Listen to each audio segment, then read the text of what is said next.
My parents told me that abandoning us was the hardest decision they ever had to make, so I laughed in their face. English is not my first language, so forgive me. As a kid, my bio dad, Chris, was the troubled one in the family who had problems with school or work, and my bio mom, Linda, always had problems with addiction since she was 14. They were both chaotic for their families and caused several issues. When they met and started their relationship, both sides of the family tried to break them up. They even sent them to different countries, but they managed to steal $50K from their families, come together, and run away when they were 19. They got married in a third world country and had me and my twin brother when they were 21 years old. They thought we were deadweights, so they left us in the hospital and went to another country. Luckily, they had checked into the hospital with their passports, so the hospital reached out to the embassy. Then they found my grandparents, and they brought us back home. We have been raised by our uncle and aunt since, and we consider them our real sets of parents. My parents were charged with child abandonment, but after 10 years of being MIA, the charges were dropped, and our families also didn't try to look for them. 2 years ago, they showed up at my grandparents' house in a completely renovated look. It turns out they had finished their education, secured stable jobs in the country, started mental health treatments, and had been sober for 9 years. They had basically put themselves together. For the first 6 months, they only saw their parents in public places, and then they were accepted into their houses.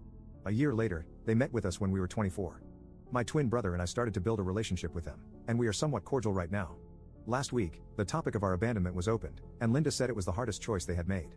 I started to laugh uncontrollably after that, and when they asked, I told them they had multiple chances to come back, but they didn't. Our families were right not to trust them, and they would always have eyes on them. They should accept this at this stage.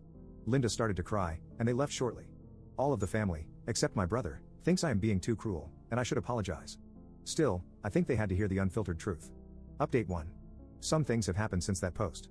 First, my bio mom and bio dad are not allowed to contact me unless they want to go to jail. A good friend of mine from high school, who is a lawyer, advised me to prepare a cease and desist letter. My main language is not English, but this is the closest thing that Google Translate suggested in legal terms, and he did it for me without any charges because he said, that's what good friends do. My brother is sad that I am not even entertaining the idea of a relationship, but he says it is okay, and he understands it. He just sees them from a different perspective, the same perspective that he sees the patients he is taking care of. My mother and father weren't happy about the restraining order and accused me of being cruel and heartless. They said I am the embodiment of a demon, and they said they will cut contact with me if I ever put this plan into action. I said, well, consider this our last talk then, and left their house. I am residing in my own apartment that my grandparents gave me as a birthday present on my 18th birthday, so no worries, it is in my name, and no one can touch it. We haven't spoken a word since, and I doubt this will change in the foreseeable future. My uncle and aunt are too forgiving, and since childhood, I was told I am being too vindictive. This still continues from their side.